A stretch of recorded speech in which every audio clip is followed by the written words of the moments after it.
Be ready. 5 seconds. Start.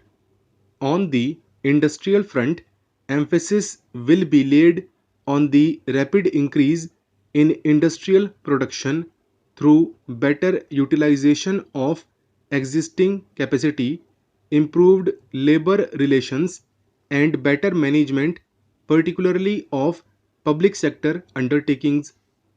Efforts will be directed to systematic expansion of our exports through better management of both the agricultural and industrial sectors. The country is faced with energy costs and likely shortages in supplies. The government proposes to evolve a comprehensive national policy on energy with emphasis on fuller utilization of renewable energy sources, both traditional and non traditional. The steady deterioration of the environment threatens the present and future well being of the country and the people. Afforestation, flood control, soil conservation, preservation of flora and fauna, proper land use planning, water and air pollution controls, and judicious location of industries must be undertaken urgently. The government is setting up a specialized machinery with adequate powers to incorporate in all planned development measures to maintain the ecological balance. The role of science and technology will be strengthened. Steps will be taken to ensure that research and development get their due place in all important sectors of national endeavor. The government reiterates its commitment to the freedom of the press. It believes in providing all possible encouragement for the development of small and medium newspapers, including those in regional languages.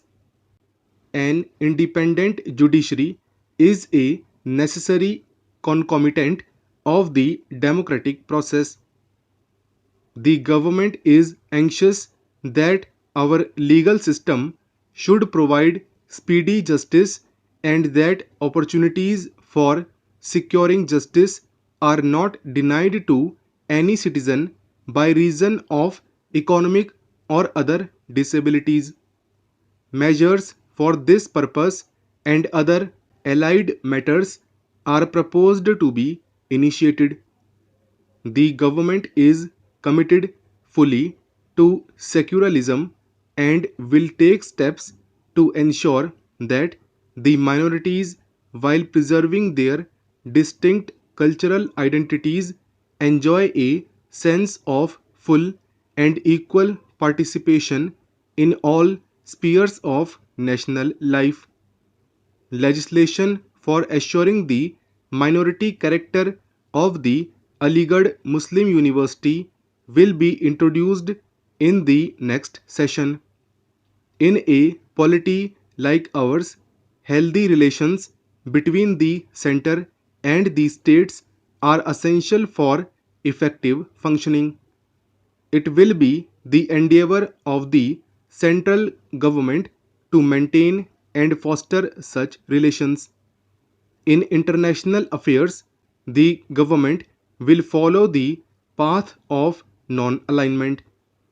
India has always stood steadfast in the independence of its judgment in the making of her foreign policy.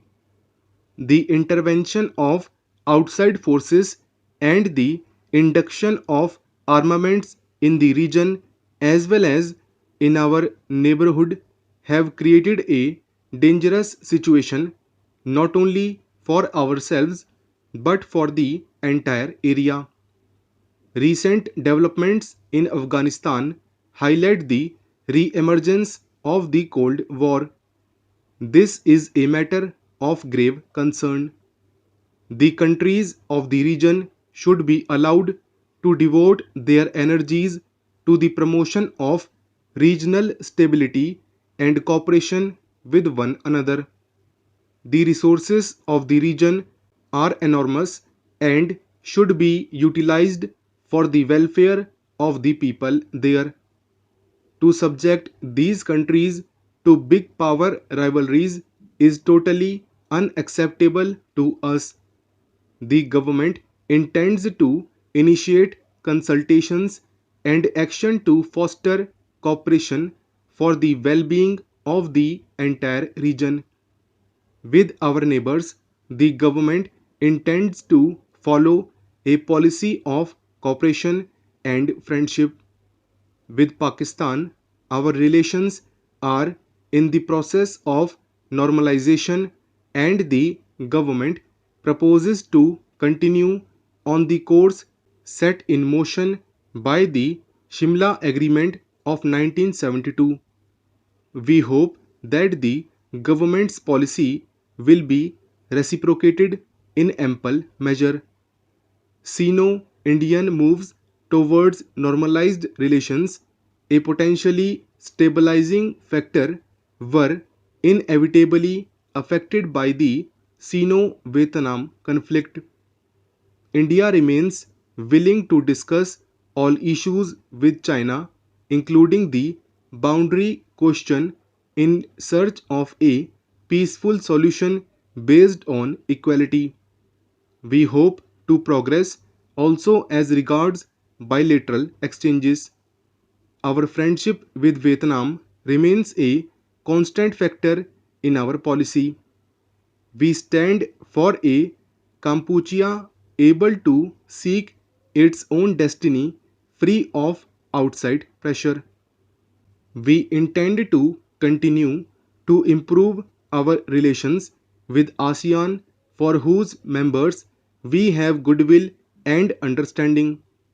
The need in Southeast Asia is for mutual confidence and relaxation of tensions. Distance has been no bar to our forging close and friendly relations with the countries of Latin America or the far flung countries of the Commonwealth. Our relations with Japan and the countries of Europe are comprehensive in nature and are mutually satisfying.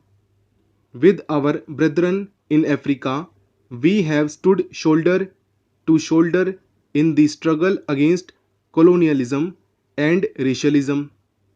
Our solidarity with the Arab cause is based on principles, and we believe that a solution to the problems of West Asia cannot be found without conceding the legitimate demands of the Palestinians for their homeland. Our relations with the Soviet Union have expanded based on an abiding friendship which demonstrates the virtues of reliability and mutual understanding. We intend to deepen and extend this cooperation. We have many sided relations with the United States. These will be further consolidated in the context of the common values we cherish as sister democracies in this region.